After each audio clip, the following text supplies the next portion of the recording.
چې دا شل درویشت کاله دغه حکومت د بادامنۍ په نوم باندې د میش په خورا باندې مختلف ظلمونه تیر کړل. خو میش وویل چې خیر دی دو تیر شي دا سلسله و ختم شي. خو نن یو بیا د میش په خورا باندې عاد 2001 ول د 2003 ول حالات شری دي.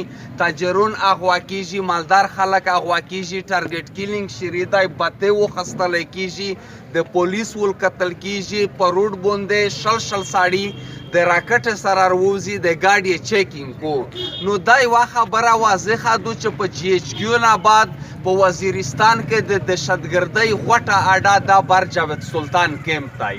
نو دغه ټول خلک مشوره کړی دو په 14 تاریخ باندې میجو غوټ احتجاج کې میجو ټول بازور هبان کوي او میجو یغه جبرونه خلک ته وردریمی یا دای مخ توکشنی میجو ورتایي چې دا قاتل هته دا دهشتګرد هته دا اغواکار هته دغه سہولتکار هته.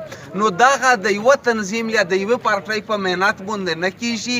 د تو میش ترجیرای سپینجیرای کام ستر عالم دا ټول په یو خل کیږي ځکه چې دا خوب راوي میشو ټول په امن کې وي، میشو په عزت کې وي او کله دا خوره کې بادامنی وي میش څوک حشجون نشي تیراولای. نو دغه پورو ټول بازور ها باندې وي او میش تو څوک په اتفاق باندې وردري مې دغه پورو ټول تایور